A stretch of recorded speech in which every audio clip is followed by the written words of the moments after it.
வணக்கம் நண்பர்களே. கிளிப்போர்ட்னா என்ன, அதனுடைய பயன்கள் என்ன அப்படிங்கிறத இந்த பதிவில் நான் உங்களுக்கு சொல்லித்தர போகிறேன். ஸோ இந்த வீடியோவை கடைசி வரைக்கும் பாருங்கள். ஸோ முதல்ல கிளிப்போர்டு அப்படின்றத நீங்கள் பேஸ்ட் போர்டு அப்படின்னு கூட சொல்லலாம். கிளிப்போர்டை சிம்பிளாக சொல்லணும்னா ஒரு டெம்பரவரி லொக்கேஷன், அந்த இடத்துல நீங்கள் டேட்டாவை ஸ்டோர் பண்ணி வச்சுக்கலாம்.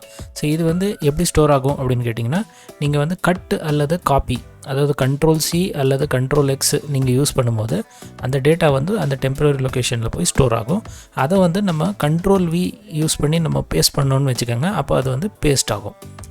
ஸோ எம்எஸ் வேர்டை பொறுத்த வரைக்கும் கிளிப்போர்டு அப்படிங்கிறது என்ன அப்படின்னு கேட்டிங்கன்னா, இது மல்டிபிள் ஐட்டம்ஸ், அதாவது நீங்கள் நிறைய ஐட்டம்ஸை இந்த டெம்பரரி லொக்கேஷனில் ஸ்டோர் பண்ணி வச்சுக்கிட்டு அதுக்கப்புறம் தேவையானப்போ அது எல்லா ஐட்டமுங்களையும் நீங்கள் ஒவ்வொன்றா பேஸ்ட் பண்ணிக்கலாம். ஸோ இதுதான் மைக்ரோசாஃப்ட் வேர்டில் இருக்கக்கூடிய ஒரு கிளிப்போர்டு.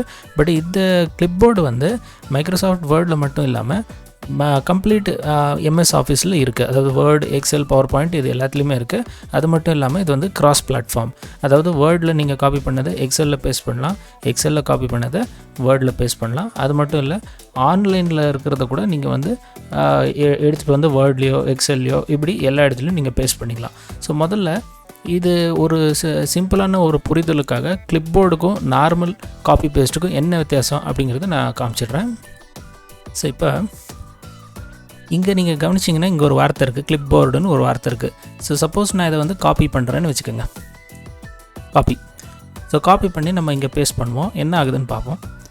ஸோ யூஸ்வலி காப்பி பண்ணி நீங்கள் பேஸ்ட் பண்ணிங்கன்னா என்ன காப்பி பண்ணிங்களோ அது பேஸ்ட் ஆகுது.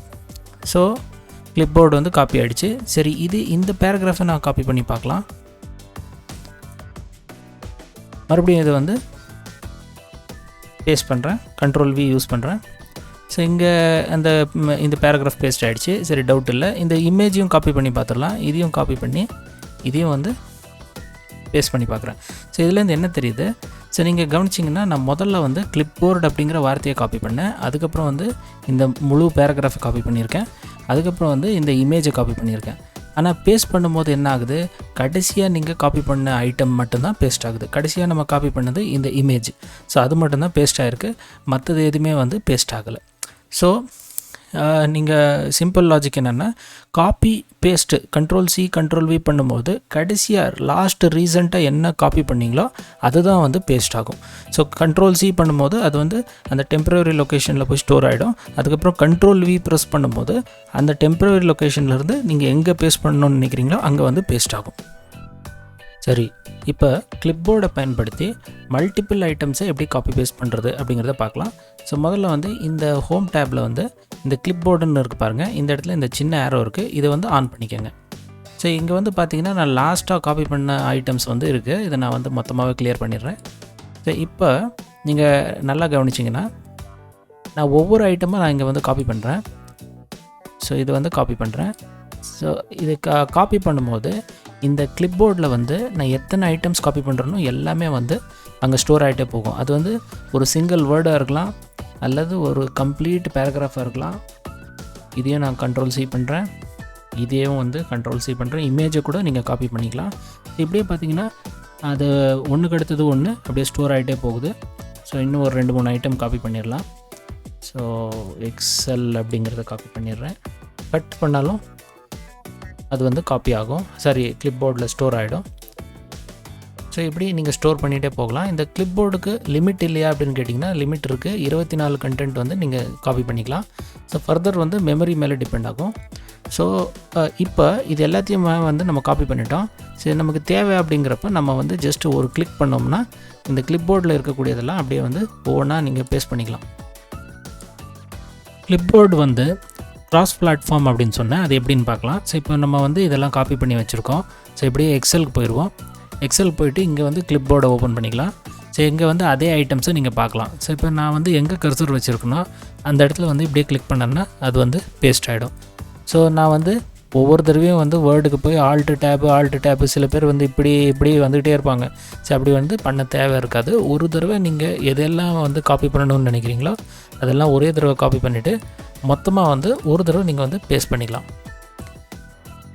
ஸோ இது மட்டும் இல்லாமல் இப்போ சப்போஸ் நம்ம இன்டர்நெட்லேருந்து ஏதாவது காப்பி பண்ணி பேஸ்ட் பண்ணுறோன்னு வச்சுக்கோங்க, அது கூட காப்பி பண்ணி பேஸ்ட் பண்ண முடியும். ஸோ இப்போ நான் இப்படி செலக்ட் பண்ணி Ctrl+C ப்ரெஸ் பண்ணேன்னா அது வந்து கிளிப்போர்டுக்கு பேஸ்ட் ஆகுது பாருங்கள். ஸோ இன்னும் ஒரு 2-3 ஐட்டம் வந்து அப்படியே காப்பி பண்ணிக்கலாம். Ctrl+C பண்ணிகிட்டே போனோம்னா இந்த ஐட்டம் அப்படியே காப்பி ஆகிட்டே வருது பாருங்கள். ஸோ வெவ்வேறு வெப்சைட்லேருந்தும் நான் வந்து காப்பி பண்ண ஆரம்பிக்கலாம். ஸோ நம்ம பேஸ்ட் பண்ணுறதுக்காக வந்து சில பேர் ஆல்ட் டேப் பண்ணுவாங்க, திரும்பவும் வந்து பேஸ்ட் பண்ணிவிட்டு திரும்ப போவாங்க. இந்த மாதிரி பண்ண வேண்டிய அவசியம் இருக்காது. மொத்தமாக எல்லாத்தையும் வந்து காப்பி பண்ணிக்கலாம். ஈவன் நான் வந்து எக்ஸலில் இருக்கக்கூடிய ஐட்டம்ஸை கூட நான் வந்து காப்பி பண்ணிக்கலாம். இதையும் வந்து நான் காப்பி பண்ணுறேன். இது எல்லாமே வந்து அப்படியே இந்த இதில் ஸ்டோர் ஆகிட்டே போகுது பாருங்கள். அப்படியே இந்த லிஸ்ட்டை அப்படியே நீங்கள் பார்க்கலாம். எல்லாம் வந்து அப்படியே ஸ்டோர் ஆகிட்டே போகுது. அப்புறம் உங்களுக்கு எந்த லொக்கேஷனில் அதெல்லாம் வேணும் அப்படிங்கிறத நீங்கள் இது பண்ணிவிட்டு அந்த இடத்துல கர்சர் வச்சுட்டு நீங்கள் ஜஸ்ட்டு நீங்கள் இப்படி கிளிக் பண்ணிகிட்டே போனீங்கன்னா அது வந்து பேஸ்ட் ஆகிட்டே போகும். இது வந்து வெவ்வேறு வெப்சைட்லேருந்து எக்ஸல்லேருந்து எல்லா இடத்துலையும் நான் வந்து காப்பி பண்ணியிருந்தேன். ஸோ நம்ம தேவையான இடத்துல வந்து அதை கர்சர் வச்சுட்டு அதை வந்து கிளிக் பண்ணிகிட்டே போகலாம். ஸோ இப்போ இந்த இடத்துல நீங்கள் கவனிச்சிங்கன்னா இங்கே வந்து பேஸ்ட் ஆல் அப்படிங்கிற ஆப்ஷன் கூட இருக்குது. இதை வந்து நீங்கள் கிளிக் பண்ணிங்கன்னா இந்த கிளிப்போர்டில் இருக்கிற மொத்த ஐட்டமும் வந்து அப்படியே ஒரே கிளிக்கில் வந்து பேஸ்ட் ஆகிடும். ஸோ ஒவ்வொன்றானும் நீங்கள் காப்பி பண்ணி பேஸ்ட் பண்ணிக்கலாம், இல்லை மொத்தமாக தேவையாக இருந்தால் மொத்தமாகவும் பேஸ்ட் பண்ணலாம். ஆனால் அது எந்த ஆர்டரில் நீங்கள் காப்பி பண்ணியிருக்கீங்களோ அந்த ஆர்டரில் வரும். ஸோ உங்களுக்கு அந்த ஆர்டரை நீங்களே வந்து செட் பண்ணணும் அப்படின்னாக்கா நீங்களாகவே வந்து எந்த ஐட்டம் முதல்ல வேணும், எந்த ஐட்டம் அப்புறம் வேணும், அதை வந்து நீங்களே டிசைட் பண்ணி கிளிக் பண்ண வேண்டியது. ஸோ இப்போ இந்த கிளிப்போர்டுன்னா என்ன அப்படிங்கிறது உங்களுக்கு புரிஞ்சிருக்கும். ஸோ சிம்பிளாக சொல்லப்போனால் கிளிப்போர்டு அப்படிங்கிறது வந்து ஒரு டெம்பரரி லொக்கேஷன். அந்த லொக்கேஷனில் வந்து நீங்கள் காப்பி பண்ணுறது அல்லது கட் பண்ணுறது வந்து ஸ்டோர் செய்யப்படும்.